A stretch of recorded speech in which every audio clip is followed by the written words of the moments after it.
Yeah, well, no, yeah. On a no, yeah.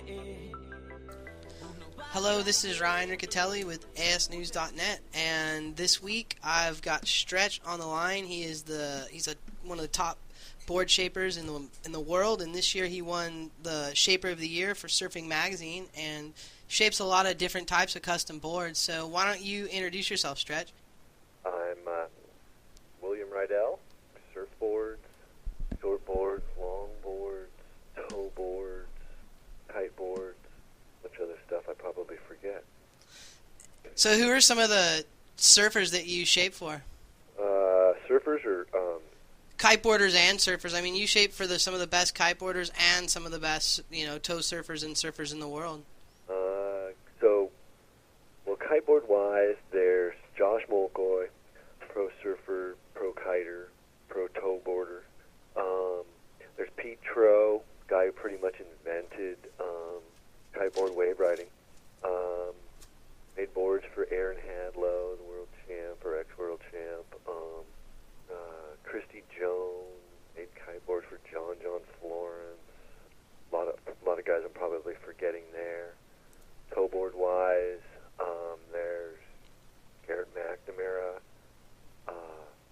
Pete Mel, Kenny Collins, Bruce and Andy Irons just made a board for Makua, Rothman, Tom Carroll, Gary Elkerton. The list goes on, and pretty much everybody who's anybody in the towboard world has one of my boards. And how did you get into shaping those kind of boards? I mean, who was like the first guys that you were working with? Towboard wise, actually the first towboards were for Pete Tro. He'd been over in Maui and seen kiteboarding and towboarding. Came back and we started making both for him back in '97. And then from there, some of the guys around here started picking it up, and then there was Josh Loya started taking it from there, and we started doing research and development a bit with Loya, and quite a bit with Petro also. And why don't you talk a little bit about your history as a shaper, because this isn't something you just started, a few years ago. You've been doing this for over 20 years, and talk about a little bit about your history as a shaper. Well, I've been shaping for pretty close to 30 years now. 17. I couldn't get a relationship with a shaper that I liked, and so I just started doing it myself. My father had been a shaper, and so he gave me some pointers as to how to pursue it, and just went into a friend's old trailer in his backyard and started shaping. Grabbed a couple blanks and a plane and went after it. Kind of got into it, and then building boards for friends. And kind of went along like that for a couple of years. That was up here in Santa Cruz area, and then moved down to Hermosa. Got a job at Shoreline glassing. Started glassing and then shaping, on the side there too. And then when I moved back up here, I'd had quite a bit of experience. Was able to shape for a lot of the kids in Santa Cruz, and from there I just stayed and started getting after it. And your boards are very recognizable. Everybody seems to have these really sick airbrushes and designs on there. And why don't you talk a little bit about that? Well, most of the graphics come from Kevin Walsh. I was at the Coldwater Classic, which is a surf contest, and there was a kid that looked to be about 12, 14 years old, who had a board sitting against the railing and said, "We'll do art," a little sign on the board, and the art on the board was insane. And I walked up to the kid and said, "Do you want a job?" And he said, "Oh yeah, I really want to do this. And I handed him my card, and he kind of freaked out. A couple days later, he came in and started doing some kiteboards for me. And I've seen some of the girls and everybody. They get these. I don't know. The guy has a definite artistic style, and I think as I see more and more of your boards out there, I mean, they're very recognizable, and you start to see them under more and more of the top professionals, the feet, and so it's cool to see that, obviously your boards are working for people, and this year you were recognized by Surfing Magazine, and what was that like? It kind of came out of the blue.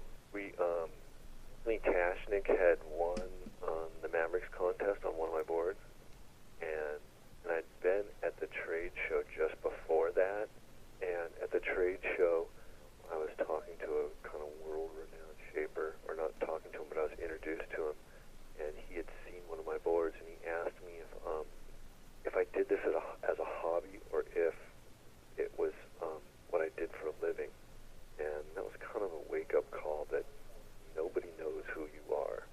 Yeah, for real.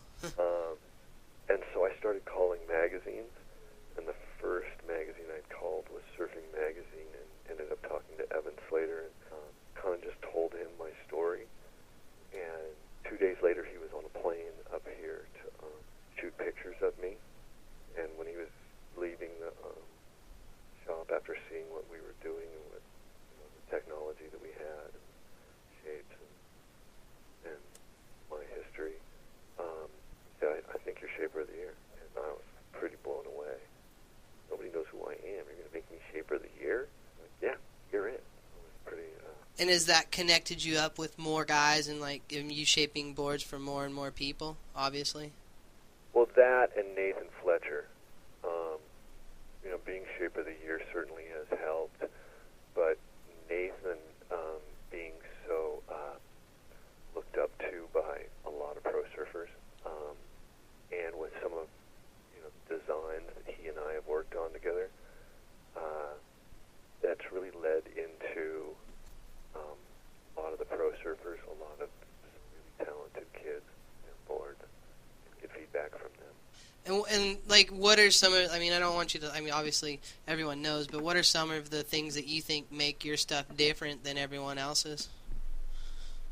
A good surfboard or a Magic surfboard is just a complete package. Everything is there. Everything is right. There's a lot of guys who have good rockers, good thickness flow, or a good template, or have a lot of knowledge of fins, construction, different elements that go into a board.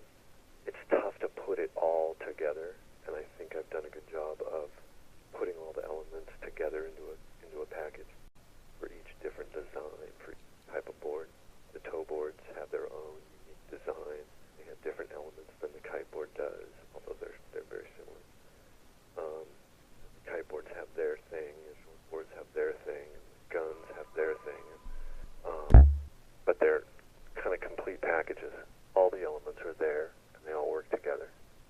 Now, is there anything that you've been doing lately on the new boards, like, that's just totally, like, off the beaten path? Are you shaping any twin tip surfboards, stuff like that? Well, most of the stuff I do is pretty off the beaten path. I don't look at what anybody else is doing. I don't look at Merrick's stuff. I don't look at, when you talk about surfboards, I don't look at any of the top surfboard shapers.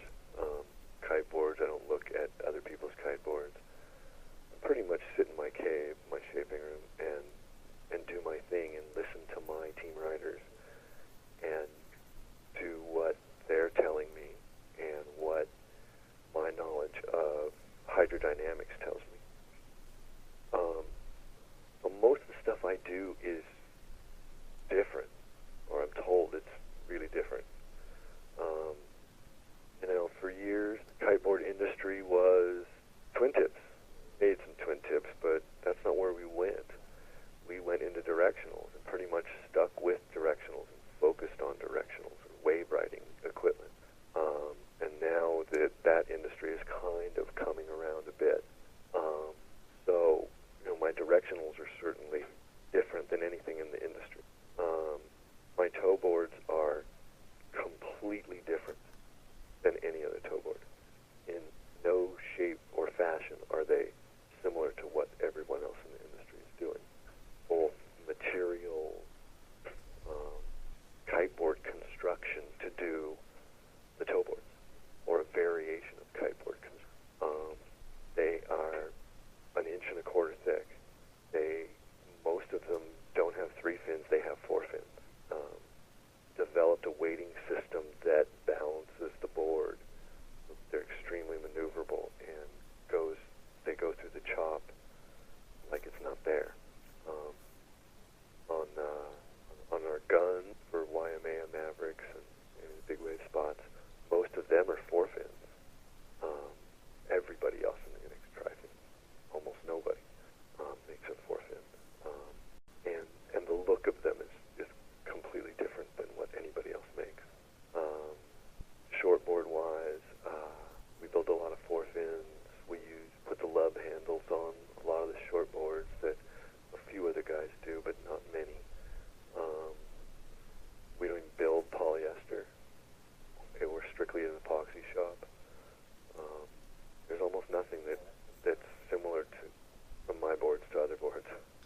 Well, and with that said, Zach Warmout, he won the Nell Scott Wreath contest, and I believe he was on one of your boards. Is that correct?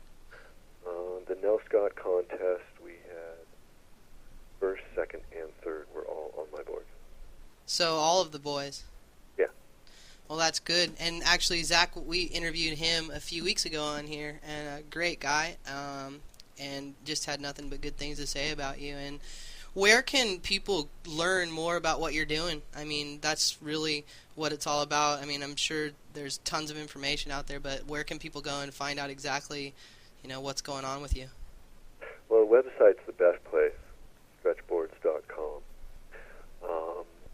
And that's pretty much the only place to find out about what it is that, to see the boards.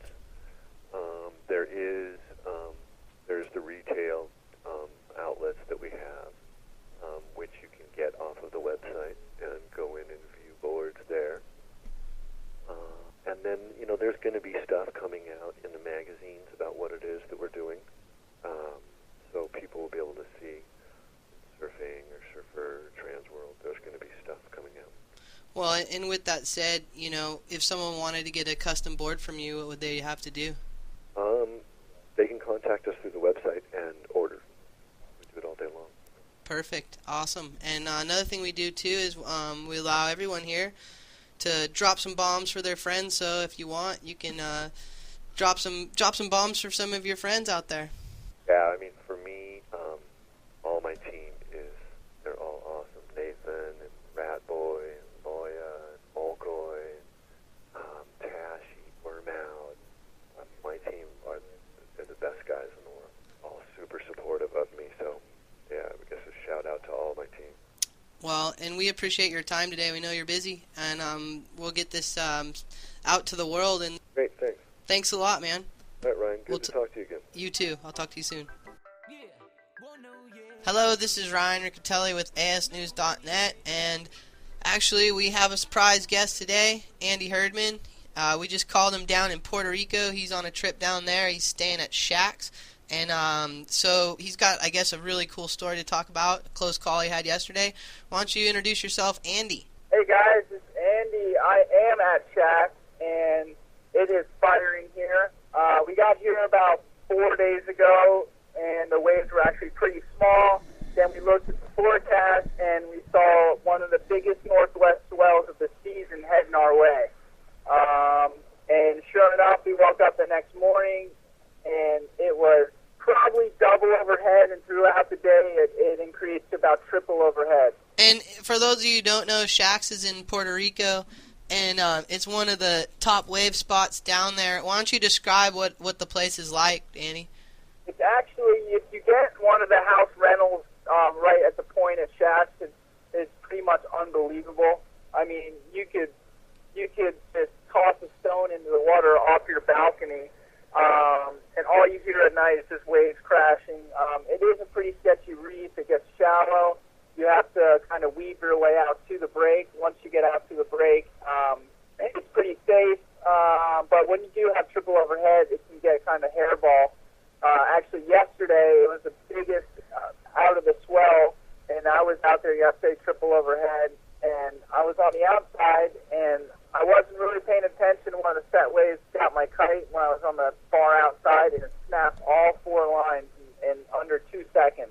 So next thing I know, I'm sitting there waiting in the water right out in this. Well, I was actually past the impact zone, which was a good thing. But I was actually pretty nervous because it was really, really big. Antoine Jobert was out.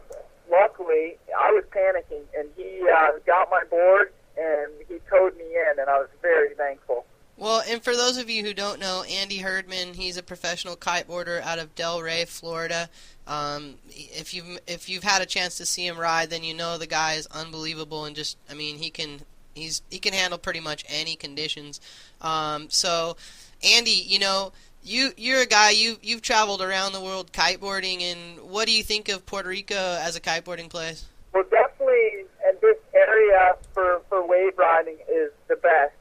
This is where people come on the north end of the island to get the waves, and I mean, everywhere you go, especially if you're a surfer, there's just surf breaks left and right. for where we are, the wind is just perfect, and the waves are everywhere. You can go to the southwest end of the island and get flat water also. La Figuera area is really pretty. So you know it's very diverse. You can ride it all, flat water waves, but a majority of the people do like to surf. But unfortunately, for some of the people, it's a little too big. I mean, it's big. It's fun. Today, actually, the waves were a little smaller, so we were actually able to go out and really enjoy ourselves and wave ride and not worry about, you know, eating the reef or swimming a mile. But, I mean, everyone's out today having a lot of fun. It's about double overhead on set. And who's down there with you? We got Brad Lang, 7 Sports, a really good friend of mine, his wife, and baby Ava. And we got a couple other good friends, my friend Henry. But the waves, you know, tend to be a little too big if you're not real confident with yourself. We were all out the first day, and it wasn't too big. But now it's just the sets are something to watch. So, you know, it's really the experienced riders only out there right now. Well, and Andy, let's switch gears. You know, you've been a professional kiter for years. I met you probably like 5 years ago down in Miami. And, you know, you were watched the birth of kiteboarding, and why don't you talk about how you got into kiteboarding? Basically, I was in Maui, Hawaii, straight after high school. I went out to Maui. My brother and cousin were already living there, so I was definitely jealous. I'm like, hey, that's no fair. I want to go too. So I was able to do that and stay with them. I just surfed a lot. I was riding motocross. I got back into motocross in Maui because there was a lot of guys riding out there, so I got back into it, and I was really, really enjoying that, and I was getting a little too crazy, and the injuries were a little more than I wanted, and we were actually surfing at a local surf spot, and my cousin showed up with a trainer kite, and where we were surfing, it was blowing probably 30, you know, a little gusty, but we put up that little trainer kite, and I'll tell you what, I was hooked instantly, just flying that little trainer and dragging us down the beach. It was truly amazing the power that this little kite had. So I was hooked instantly, just trying to fly this kite without crashing it and skiing down the beach. And we went to Kite Beach, and there's probably 3 people there. Nina was one of the girls there, and we got to watch them ride at Kite Beach. And I was just like, come on. It looked like dirt biking on the water, you know, jumping the waves. And I definitely was just daydreaming from then on, saying I got to do this, and sure enough, I got rid of my bike and I bought my first quiver of kites, and I was back at that beach skiing on the beach. Where we were on Maui was the west side, and it was actually pretty dangerous to get in the water and body drag or kite if you're not upwind. So what I did was I flew on the beach, just skiing and doing little railies on the beach. People are looking at me like I was crazy, but what happened from doing that was I really got dialed in with my kite skills and control with the kite. Then we started heading to Kite Beach and doing body drags, and then from there on, my kite skills were so good that when I grabbed the board, I was right up and going. And basically, we would take the drive from the west side to Kahului, Kite Beach, every day, and just kite, and then race back and work at night and do it all over again. It was amazing. Well, and you were part of the early crew, too. I know that Lou and Elliot, the original guys, you know, some of the original guys in Maui have talked about you being the guy who would come with the surfboard and this small little 2-line kite down there, and you'd go out and ride on a surfboard. I was surfing a lot then, too, so I wasn't familiar with riding the twin tip, so I grabbed the directional. It was actually called the micro bugger, and it was a small, you know, surfboard style with straps, and I was really dialed in with that, and all I had then was my small kite was a 3.5 Whippica, and I put extra long lines on it, and I stayed upwind just moving this kite like crazy. Looked like a kite on speed, but it worked. And when I was in the waves, I wasn't overpowered, so I was able to really stay with the waves and stay upwind and do tricks. And they kind of looked at me like I was crazy, but it really did make sense. And Shannon was actually out there. Shannon Bass was one of the guys out there at Kite Beach as well, and I'll tell you what, he was really one of the nicest guys and just gave me compliments and was really, really stoked with my riding, and he was really nice. And now, you know, I mean, a lot of people don't realize this, but you're very versed in other sports as well. You're good on a skateboard. you're really good on a wakeboard and on a cable at a cable park. Why don't you talk a little bit about that and how the crossover has kind of helped you in your kiteboarding? Well, definitely, in Florida, we don't get the wind always like we want it, say like the trade winds in the Caribbean. So summertime, you really go stir crazy, and if you can't travel, I mean, kiting just really isn't an option. It gets too hot on the beach, unfortunately. You can't even walk on the beach. It burns your feet. So luckily, I was very fortunate to have a cable park in my area in Fort Lauderdale. So I started going there, and I just could not believe it. I mean, it was amazing because a cable park is good for anybody, from a very first beginner and a pro, because there's so much you can do at a cable park. And basically, I was hooked from the minute I went there because I just knew the potential. I saw the guys riding and ripping, and I was like, oh my gosh, and this is only 15 minutes from my house. So I rode my kiteboard there for the first month or so, and the landings were just a little too hard once you start hitting kickers and doing railies and stuff. So I transferred over to a wakeboard with bindings, and that helps amazing because you can really do big airs and jumps off kickers and land hard, and it's like a cushion, those bindings. It makes a big difference, and your feet don't come out. Kiteboard, you tend to do a trick and one foot can come out, and that can be dangerous. So I recommend for people, once they start getting warmed up at a cable park, to actually ride bindings. When I kite, I still ride foot straps, but the cable park, I mean, I can't say enough about it, how much it can help you. I mean, I learned my switch toe side. I mean, you can practice every edge you want to, and you can start from the basics, and like I said, you can do the real hard tricks, experience tricks out there too, and just take your time.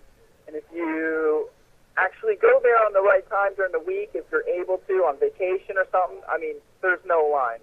There's 4 to 5 people on the cable, and it's a joke. You can ride all day, and it's really not that expensive. And why don't you talk about like where you usually ride, because I know they support you as well. With the cable park, it's in Deerfield Beach. It's tricksonusa.com. And, there's not many in the U.S. right now. I believe they just opened another one, so I would say there's 4 or 5 in the U.S. And I'm so lucky and fortunate to have one right there in my hometown, Deerfield Beach. There's one in Orlando, which is really nice. They have a lot of obstacles, sliders and kickers and stuff. But T. Rickson and Deerfield has all the sliders and kickers as well, and they're even getting new stuff that Liquid Force is helping them with. Well, and another thing, too, that a lot of their listeners don't realize, but you teach a lot of lessons, and you've been an instructor for years, and why don't you give some of the kiteboarders a few of the Andy Hurdman tips? Okay. Yeah, I've been teaching for almost 5 years. I mean, when I moved back to Palm Beach, South Florida from Maui, it was, I'll tell you, there was probably one other kiter maybe at our beach. So the attention I got was amazing. I was like in the newspaper every other day because everyone didn't know what it was, And so everyone asked me, how do you do it? Is it hard? So right there, I knew I got to get certified, and it's easy money, and it's something I like to do. So sure enough, I got PASA certified through Paul Menta, and I started teaching just because everyone was inquiring it, so I knew I'd be able to do lessons. And basically, over the 4 or 5 years of teaching, I've learned a lot of cool techniques. And how I do it in Delray Beach is we have a wide beach because they have a dredging system that comes in and pumps in sand and makes a real wide beach for us, which is great. And there's no lifeguards, so it's actually our beach. I call it Kite Beach, in Florida, or Palm Beach, say. And a lot of times we have east winds, onshore winds. So I take my students and I start out with a smaller kite and work their way up to a bigger kite, and I can do a whole lesson on the beach, not even getting in the water. Because if it's onshore, it's hard to get in the water anyways. Basically, I've learned how to simulate